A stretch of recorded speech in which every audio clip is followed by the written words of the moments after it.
Drama की starting हमारी female lead शू के साथ होती है, जो कि अपनी बेस्ट फ्रेंड के साथ बैठकर बातें कर रही होती है और वो इसे कह रही है कि मुझे तुम्हारे लिए कितना बुरा लग रहा है कि तुम्हारा हस्बैंड इतना अमीर और इतना हैंडसम है, तो क्या हुआ है, तो वो म्यूट ना। शू भी इस बारे में सोचने लगती है कि हाँ, मैं कितनी अनलकी हूँ कि मेरी शादी ऐसे मैन के साथ हो गई। शू अपने हस्बैंड फैंग से बहुत ही ज्यादा नफरत करती है और फिर वो अपने हस्बैंड को फ्रेम करने के लिए किसी को मार देती है। तो फिर उसका ब्रदर इन लॉ उसे घर से बाहर निकाल देता है। फिर शू जब रास्ते में जा रही होती है तो उसका कार एक्सीडेंट हो जाता है और फिर शू वापस से रीबॉर्न हो जाती है और वो यहाँ पर भी अपनी उसी फ्रेंड के साथ बैठकर बातें कर रही होती है। तभी उसे सब पता लग जाता है कि वो एक नॉवेल के अंदर है और बुरी वाली फीमेल कैरेक्टर है, जो कि अपने हस्बैंड से नफरत करती है क्योंकि वो म्यूट है और वो किसी को भी पसंद नहीं करती और सारे बुरे बुरे काम करती है। पर फिर आखिर में उसकी मौत एक कार एक्सीडेंट में हो जाती है, वो भी बहुत बुरी तरीके से। शू सोचती है कि अब मुझे समझ आया कि मैं आजकल इतनी मीन क्यों बनती जा रही थी, क्योंकि मैं नॉवेल के प्लॉट की वजह से खुद ब खुद ये सारी चीजें कर रही थी और मैं अपने आप को कंट्रोल नहीं कर पा रही थी। फिर तभी इतने में इसकी फ्रेंड लीनू से कहने लगती है कि तुम्हें क्या हो गया, तुम कुछ बोल क्यों नहीं रही हो, और वो अपने फोन में रिकॉर्डर चालू कर लेती है। पर शू को तो अब सब स्टोरी पता लग गई है, तो वो मन में सोचती है कि ये बस उसके नाम की बेस्ट फ्रेंड है, बल्कि यही तो उसका सबसे बुरा चाहती है और वो अभी उसकी सारी बातें रिकॉर्ड करने के बाद उसके हस्बैंड फैंग को ये सुनाना चाहती है ताकि वो उसे नफरत करे और स्टोरी के हिसाब से ऐसे ही होगा। अब शू सोच समझ के उसके सामने कहने लगती है कि मेरा हस्बैंड म्यूट है तो क्या हो गया, मैं उसके साथ बहुत ही ज्यादा खुश हूँ और उल्टा उससे शादी करके मैं इतनी अमीर हो चुकी हूँ और इतने बड़े आलीशान विला में रहती हूँ। तो इसकी फ्रेंड लिन कहती है कि मैं जानती हूँ तुम बस एक्टिंग कर रही हो, देखो तुम मेरे सामने अपने दिल की बात बोल सकती हो, मैं तुम्हारी फ्रेंड हूँ ना। शू कहती है कि मैं सब सच कह रही हूँ, तुम्हें आखिर क्यों लग रहा है कि मैं एक्टिंग कर रही हूँ, क्या तुम ऐसा चाहती हो कि मेरे साथ बुरा हो। तो लिन कहती है कि बिल्कुल नहीं। तो शू कहती है कि फिर अच्छी बात है, नहीं तो फिर मुझे ऐसा लगता कि मेरी बेस्ट फ्रेंड मेरा ही घर तोड़ना चाहती है। लिन कहती है कि देखो तुम मुझे गलत समझ रही हो, मैं तो सच में तुम्हारी केयर करती हूँ। शू कहती है कि चलो अब हम लोग कभी और बात करेंगे, मैं अब अपने घर जा रही हूँ, मेरा हस्बैंड फैंग मेरा इंतजार कर रहा होगा। ऐसे बोलकर वो तुरंत चली जाती है और फिर जैसे वो रेस्टोरेंट से बाहर जाती है तो ड्राइवर कार के साथ उसका इंतजार कर रहा होता है, पर शू कार में नहीं बैठती बल्कि उल्टा वो अपनी स्कूटी से जाने लगती है। तो ये देखते हुए लिन सोचती है कि गरीब लोग कितने भी अमीर क्यों ना हो जाए, उनकी गरीब हरकतें कभी नहीं जाएगी और एजुकेशन के लेवल में भी ये मुझसे काफी कम है, ये मेरा मुकाबला कर ही नहीं सकती। अगर इसकी शादी अमीर फैमिली में हो सकती है तो मेरी क्यों नहीं, देखना मैं कैसे नेक्स्ट टाइम इसकी असलियत रिवील करूंगी। फिर हम हमारे मेन लीड फैंग को देखते हैं जो यहाँ घर पर होता है। जैसे ही शू यहाँ पर आती है तो वो खुशी से सब बताने लगती है कि मैं घर पर आ गई हूँ, पर फैंग तो उसकी तरफ देखता भी नहीं है। तो शू अपसेट हो जाती है। तभी फैंग सोचने लगता है कि हमारी शादी वैसे भी ग्रैंडपा की वजह से हुई है और हमारे बीच में तो कोई फीलिंग्स ही नहीं है और हम दोनों बस एक स्ट्रेंजर हैं जो एक छत के नीचे रह रहे हैं, तो हम दोनों को एक दूसरे के लाइफ में इंटरफेयर नहीं करना चाहिए। फिर शू एक नोट पर डिनर के लिए लिखती है और सोचती है कि पता नहीं वो मानेगा भी कि नहीं। वैसे जितना मुझे याद है हमने अब तक 2 बार ही डिनर करे हैं, पहला जब हम लोग पहली बार मिले थे और दूसरा उसके ग्रैंडपा के घर पे।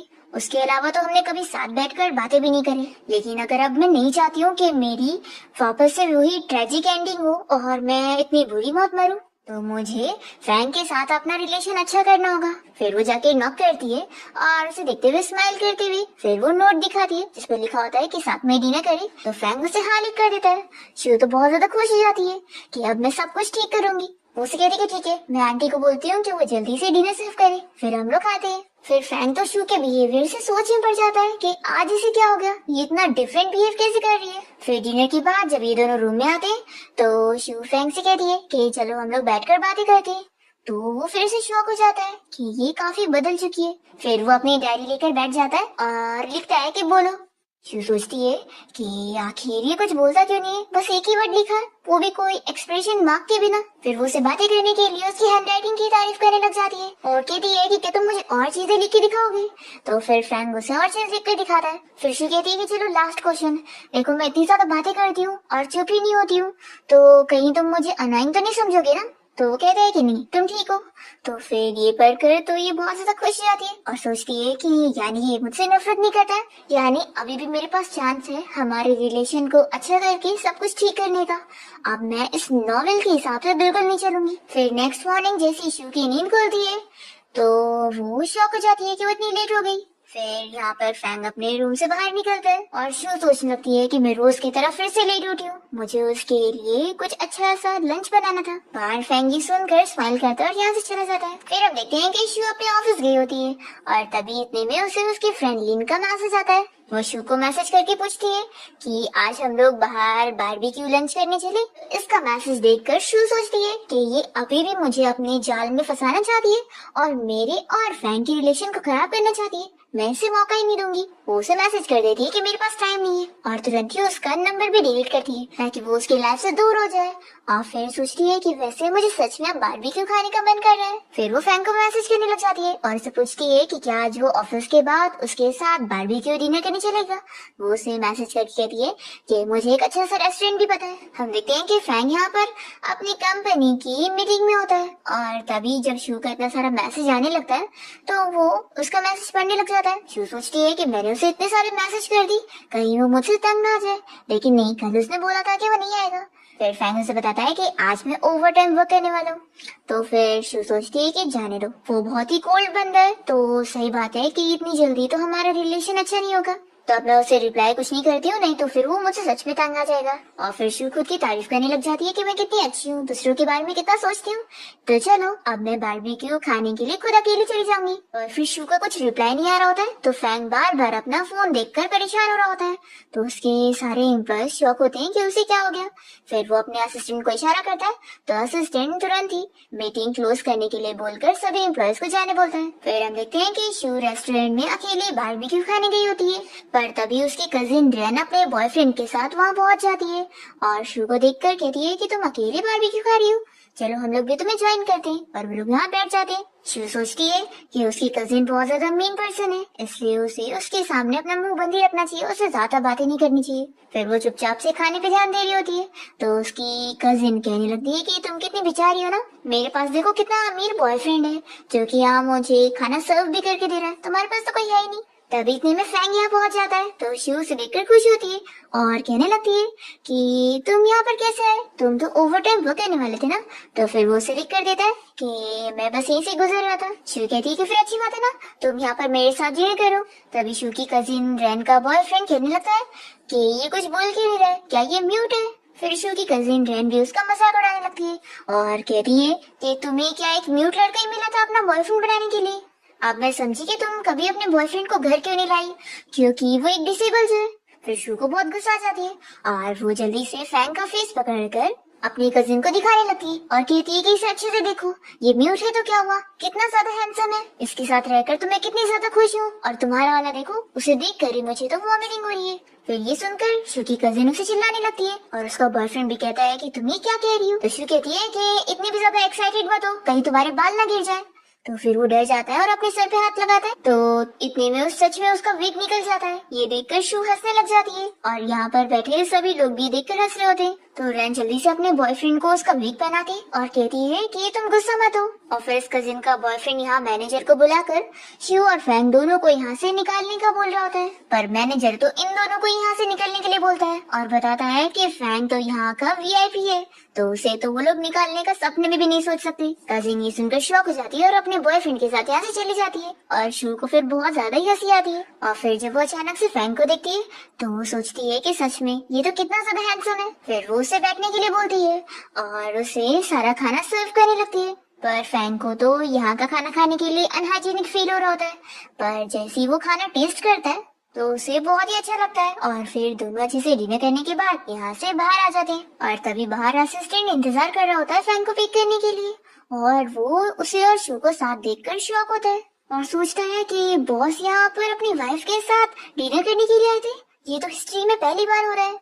और फिर शू तो यहाँ फैंग के साथ बहुत सारी बातें करी जा रही होती है और इसे कहने लगती है कि मुझे एक और अच्छा बारबेक्यू रेस्टोरेंट पता है, नेक्स्ट टाइम हम लोग वहाँ पर चलेंगे। और फिर वो अपने बैग में से नारियल निकालती है और इसे कहती है कि चलो अब अपना खाना थोड़ा सा डाइजेस्ट कर लेते हैं। और फिर वो दोनों के लिए स्ट्रॉ डालती है तो फैंग ये देखकर काफी शौक होता है और सोचता है कि शायद अब वो मुझसे नफरत नहीं करती है। और फिर दोनों साथ में यहाँ इस ड्रिंक को एंजॉय करते हैं।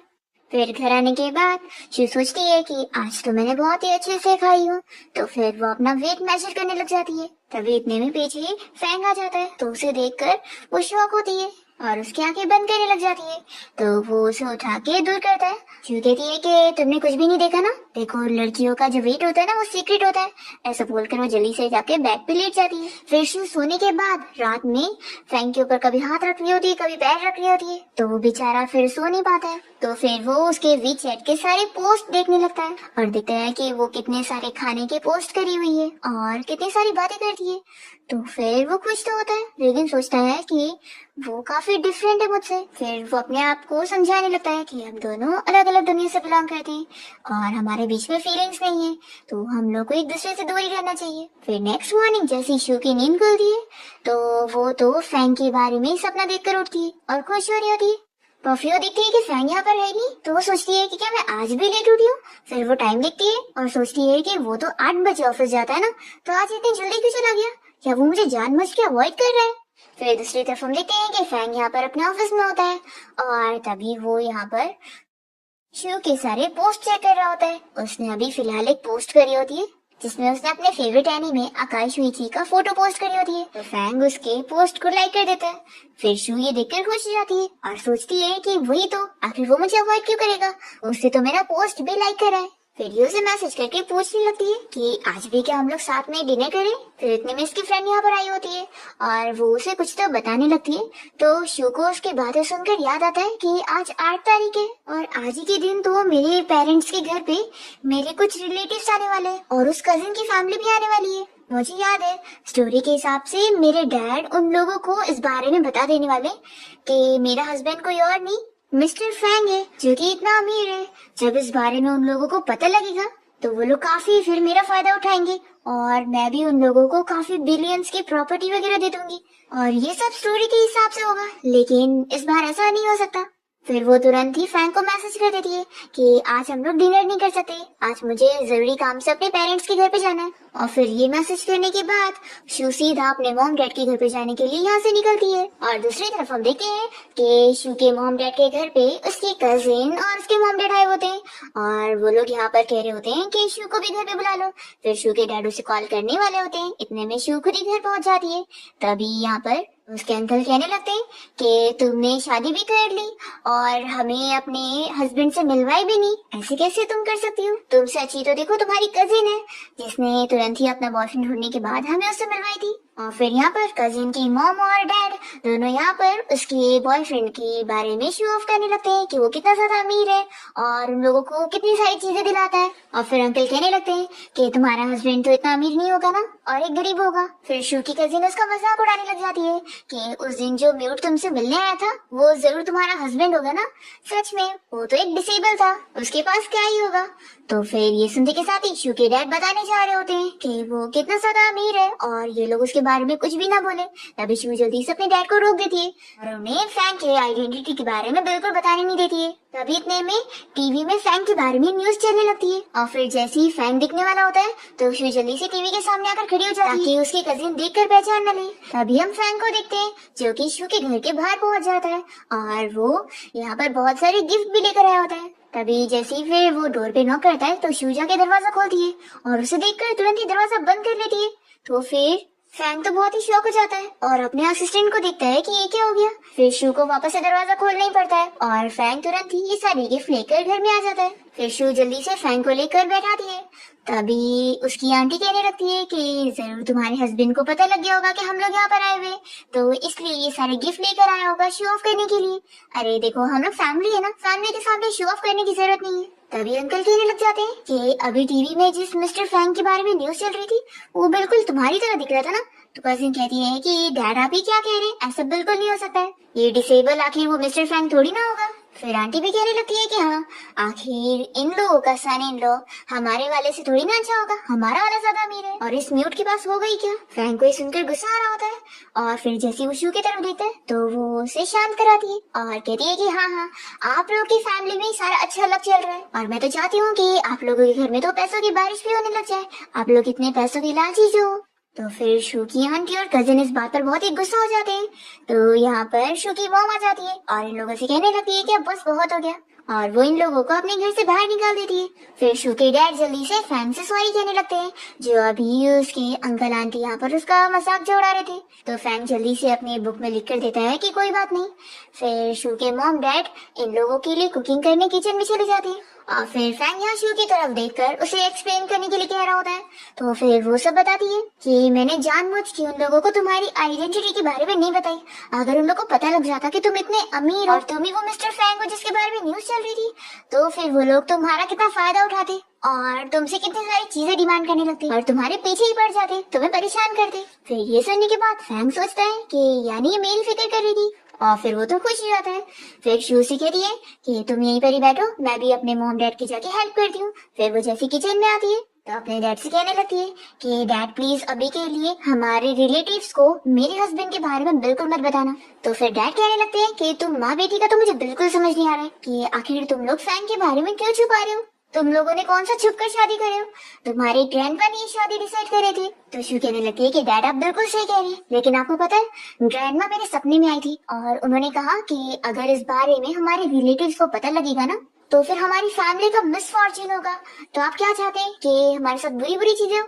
तो फिर डैड तुरंत ही मान जाते हैं कि अगर तुम्हारी ग्रैंडमा ने बोली है तो फिर वो सही होगा, मैं इस बारे में अब नहीं बताऊंगा। और फिर हम देखते हैं कि शू और फैंग साथ मिलकर शू की मॉम डैड के साथ अच्छे से डिनर करते हैं और काफी सारी बातें वगैरह करते हैं। तो फैंग काफी खुश होता है। फिर इसके बाद शू जब फैंग के साथ कार में बैठकर जा रही होती है तभी उसकी कजिन और आंटी उसे देख लेते हैं और शू की कजिन कहने लगती है कि मॉम देखो शू कितनी महंगी कार में बैठकर जा रही है, लगता है ये अपने हस्बैंड को चीट कर रही है और किसी रिच मैन को फंसाई हुई है। फिर रात में देखते हैं कि शू फैंग की बीमारी के बारे में सर्च कर रही होती है, जिसमें उसे पता लगता है कि इस बीमारी के ट्रीटमेंट के लिए फैमिली मेंबर्स को भी साथ में सपोर्ट करना चाहिए। तो जैसे ही फैंग यहाँ पर आता है तो शू से पूछने लगती है कि तुम अपने ट्रीटमेंट के लिए हर महीना जाते हो ना, तो इस बार मैं भी तुम्हारे साथ चलूंगी क्योंकि ऑफ कोर्स मैं तुम्हारी फैमिली मेंबर हूँ ना। तो फैमिली सुनकर फैंग तो खुश होता है, फिर वो उसे हाँ बोल देता है। तो शू उससे प्रॉमिस भी करवाती है। फिर हम देखते हैं कि फैंग अपने स्टडी रूम में बैठकर अपना काम वगैरह कर रहा होता है। इतने में अचानक से उसे सफोकेशन होने लगता है। तभी यहाँ पर शू पहुंच जाती है और उसे बताती है कि मैंने तुम्हारी बीमारी के बारे में कुछ रिसर्च वगैरह करी हो कि और भी पेशेंट्स ठीक हुए, तो तुम अगर फ्री होंगे ना तो ये पढ़ लेना। फिर शू यहाँ से चली जाती है और फैंग को फील होता है कि उसकी वजह से अब मुझे अच्छा फील हो रहा है। फिर वो उसे थैंक यू मैसेज कर देता है। तो शू भी खुश हो जाती है कि वो कोल्ड बंदा पहली बार मुझे थैंक यू बोल रहा है। फिर शू तो खुश हो जाती है कि अब मेरी मेहनत रंग ला रही है। फिर नेक्स्ट सीन में हम देखते हैं कि शू अपनी कंपनी की तरफ से अपनी शो की स्क्रिप्ट प्रेजेंट करने के लिए गई होती है। अभी यहाँ पर इसकी वही फ्रेंड लिंक पहुंच जाती है और वो इससे बातें करने की कोशिश करती है पर शू इसे कोई भाव नहीं देती। तभी हम देखते हैं कि फ्रैंक भी यहाँ पे एज अ गेस्ट आया होता है और तभी उसे देखकर सभी लोग खुश होने लगते हैं कि इतना बड़ा इन्वेस्टर पहली बार यहाँ पर आया है।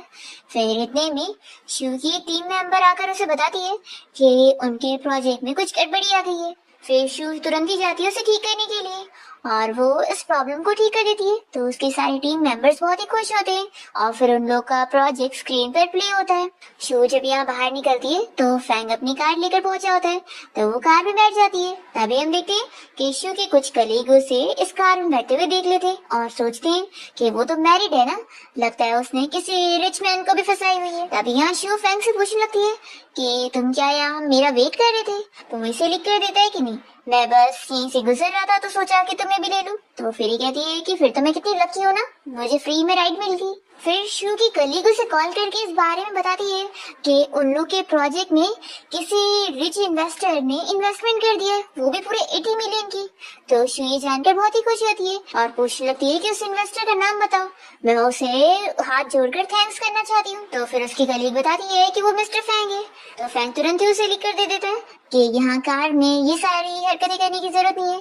तो फिर शू मानती नहीं है और उसकी बहुत तारीफें करती है। फिर नेक्स्ट मॉर्निंग शू जल्दी जल्दी तैयार होकर निकल रही होती है और वो फैंग को बताती है कि मैं अपनी बिजनेस ट्रिप के लिए जा रही हूँ और हाँ तुम फिक्र मत करना, मैंने जो तुमसे प्रॉमिस करी थी कि मैं तुम्हारे ट्रीटमेंट के लिए तुम्हारे साथ चलूंगी, उसके लिए मैं टाइम पर पहुंच जाने वाली हूँ। फिर फैंग सोचने लगता है कि बस मैं जल्दी से ठीक हो जाऊँ, मुझे उस दिन का इंतजार है जब हम दोनों बातें करेंगे।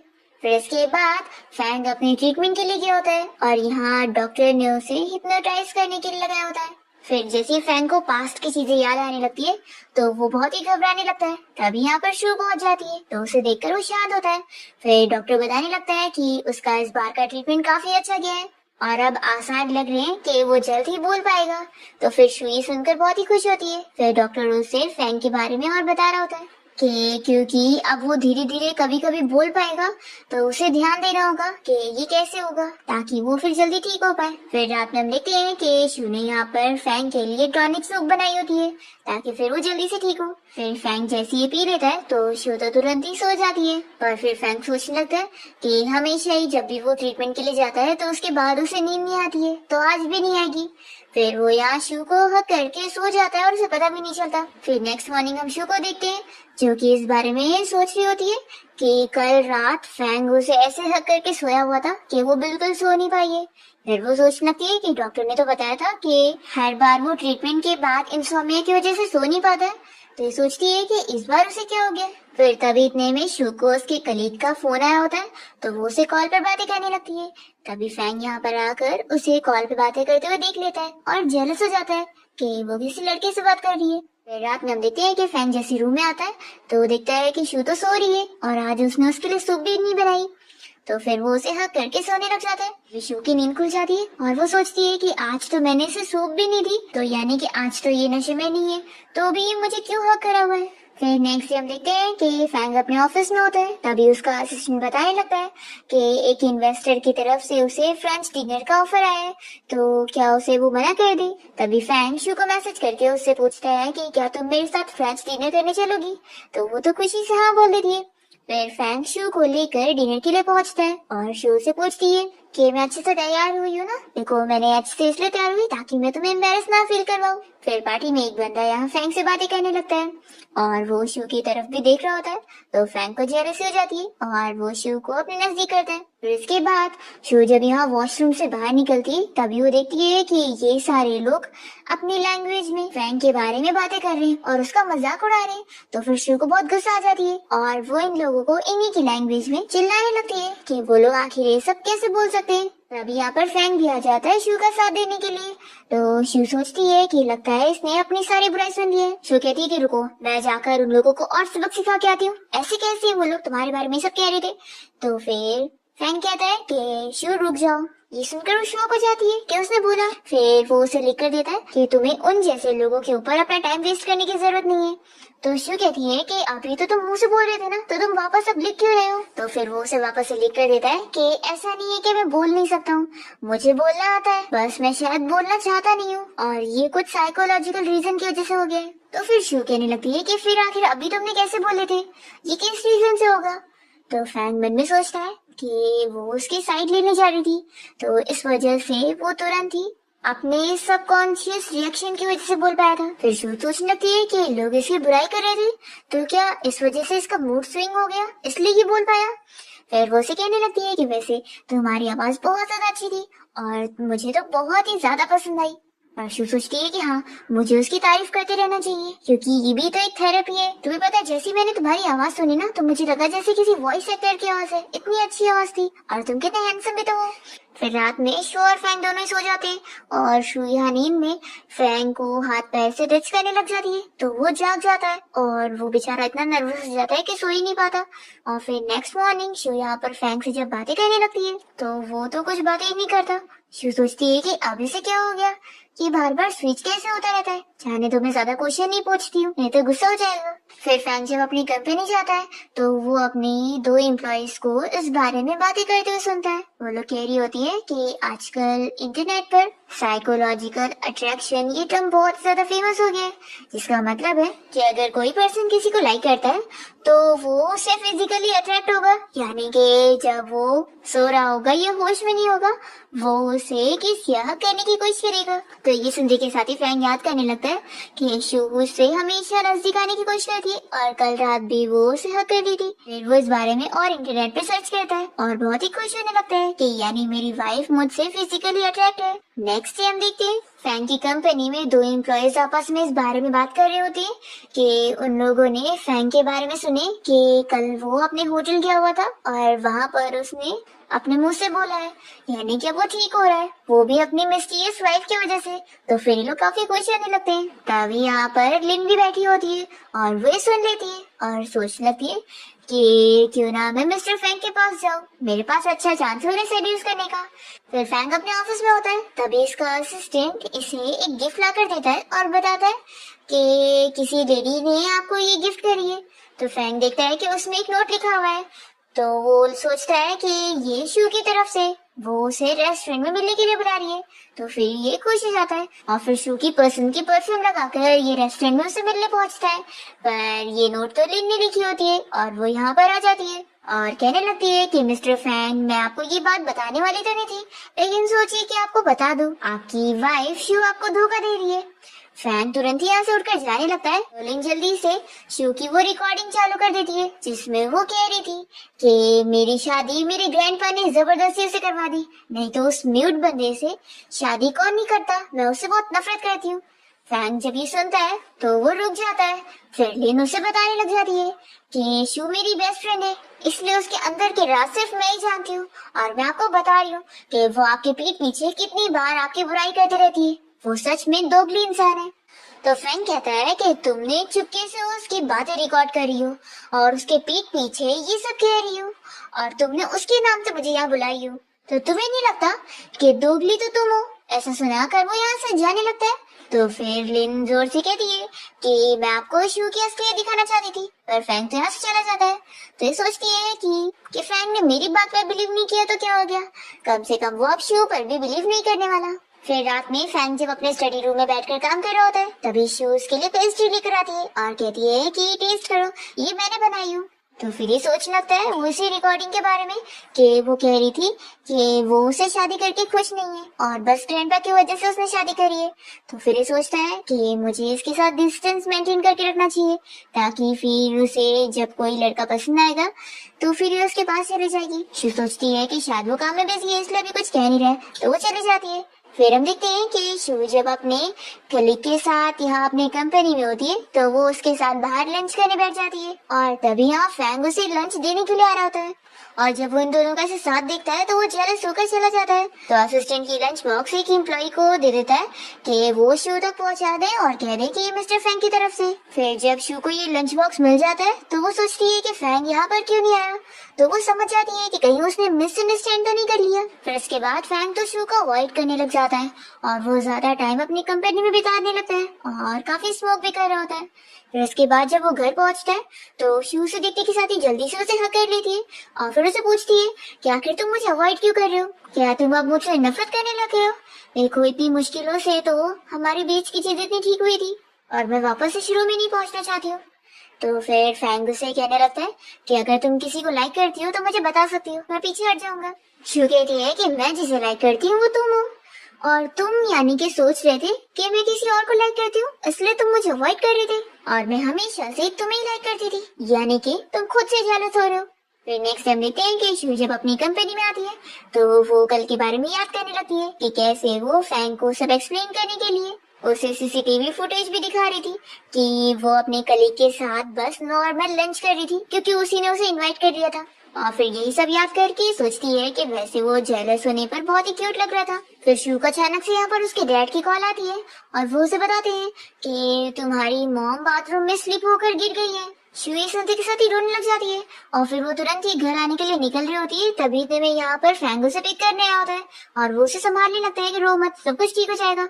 फिर ये लोग तुरंत घर पहुंचते हैं और फिर शू देखती है कि उसकी मॉम बिल्कुल ठीक है और फिर वो यहाँ पर उसके डैड से कहने लगती है कि तुम आखिर बात को इतना क्यों बढ़ा रहे थे, मैं बिल्कुल ठीक तो हूँ। तो शू जल्दी से अपनी मॉम को पकड़ के रोने लग जाती है और अपने डैड से कहती है कि उन्होंने तो उसे डरा ही दिए थे। फिर ये लोग मॉम डैड के साथ मिलकर साथ में डिनर करते हैं और तभी यहाँ पर फैंग तो शू के डैड के साथ मिलकर काफी ड्रिंक कर लेता है और फिर जब दोनों साथ में रूम में आते हैं तो फैंग तो काफी ड्रंक हालत में होता है और शू से टच करने लग जाती है। तभी इतने में गलती से दोनों की किस हो जाती है और फिर शू को पता लगता है कि फैंग तो ड्रंक था ही नहीं, वो बस नाटक कर रहा था। फिर वो उसे कहने लगता है कि वाइफ हम लोग लीगल कपल है तो तुम्हें इतना शर्माने की जरूरत नहीं है। फिर दोनों साथ नाइट स्पेंड कर लेते हैं। नेक्स्ट मॉर्निंग फिर जब ये लोग शू के मॉम डैड के साथ ब्रेकफास्ट कर रहे होते हैं तभी दोनों ही बहुत ही शाय हो रहे होते हैं और फिर ब्रेकफास्ट थोड़ा थोड़ा करके यहाँ से भाग लेते हैं। फिर फैंग जब अपने ऑफिस में गया होता है तभी इतने में यहाँ पर लिन पहुंच जाती है और उसे फिर से सेड्यूस करने की कोशिश करती है तो फैंग गुस्से में उसे अपनी कंपनी से फायर कर देता है। तो वो कहती है कि तुम उस शो के लिए मुझे फायर कर रहे हो, तो ये कहता है कि हाँ। फिर जब दोनों घर आ जाते हैं तभी बारिश की आवाज सुनकर फैंग को अपने मॉम डैड की याद आ जाती है और वो रोने लग जाता है और फिर शू को उनके बारे में बताता है कि जब उनकी मौत हुई थी तभी भी ऐसी तेज बारिश हो रही थी और तभी से उसे तो ट्रॉमा हो गया था। शू उसे कंफर्ट करने लगती है और फिर फैंग बहुत ज्यादा खुश हो जाता है कि उसकी वजह से वो आज ठीक हो पाए हैं। फिर नेक्स्ट सीन में देखते हैं कि शू को फैंग की एक्सीडेंट की खबर मिलती है तो वो काफी शॉक हो जाती है और तुरंत ही वहाँ पर पहुँच कर रोने लग जाती है कि कहीं सच में उसे कुछ हो तो नहीं गया, क्योंकि स्टोरी के हिसाब से ऐसे ही होना था। लेकिन उसे सोची थी कि अब उसने सब स्टोरी बदल दी है तो ऐसा नहीं होगा। अभी यहाँ पर फैंग आ जाता है और शू से हक करके रोने लग जाती है कि वो बिल्कुल ठीक है। और फिर फाइनली हम देखते हैं कि शू और फैंग की ग्रैंड वेडिंग सेरेमनी होती है कि अब तक उन लोगों ने बस मैरिज सर्टिफिकेट लिए थे पर वेडिंग नहीं करे थे और इसके साथ ही इस ड्रामा की हैप्पी एंडिंग यहाँ पर हो जाती है।